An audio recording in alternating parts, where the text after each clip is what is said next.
आज वाटेगाव जिल्हा परिषद मतदारसंघातील प्रमुख कार्यकर्ते व इथं उपस्थित माझे नेते ज्यांनी एक सर्वसामान्य कुटुंबातल्या कार्यकर्त्याला न्याय दिला ते माझे नेते आदरणीय सदाभाऊ व व्यासपीठ.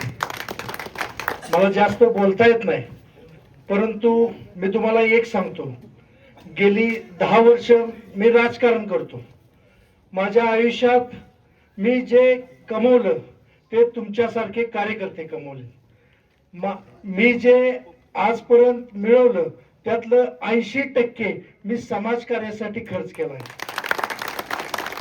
कारण मला एक समाजकारणाची ओढ आहे.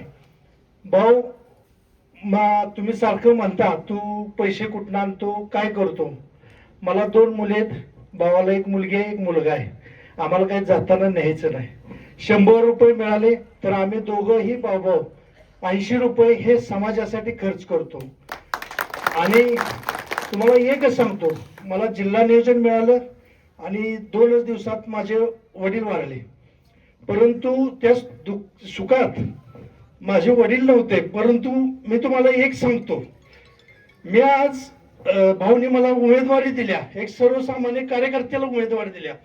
फक्त मी तुम्हाला एकच आव्हान करतो, माझ्याकडे माणसं कमी असली तरी तुम्ही माझा एक व्यक्ती, माझा एक कार्यकर्ता हा 100 कार्यकर्त्याला भारी पडणार आहे.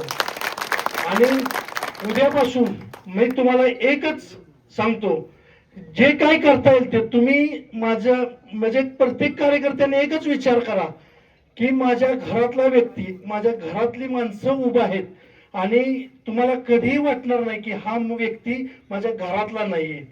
प्रत्येकानं स्वतः उभा राहिलं असं काम करा. यश हे 100% आपल्याला आहे, त्यात काय बदल होणार नाही. आणि पुढची व्यक्ती भरपूर मोठी आहे. बरेच जण मला येऊन म्हणतात पैसे बरेच वाटायला लागलेत, असं करायला लागलेत, तसं करायला. माझ्याकडे पैसे नसून देत, पण मी काम हे करत राहणार. येणाऱ्या इलेक्शनला त्यांना धूळ चालल्याशिवाय आपण सर्वजण गप बसायचं नाही. प्रत्येकानं, प्रत्येक व्यक्तीनं, प्रत्येकानं म्हणजे काम केलं पाहिजे. माझ्यासाठी काम करा. तुम्ही आत्ता माझ्यासाठी काम केलं तर आयुष्यभर मी तुमच्यासाठी काम करत राहील, जीवात जीव असेपर्यंत काम करत राहील. एवढंच सांगतो आणि थांबतो. जय हिंद, जय महाराष्ट्र.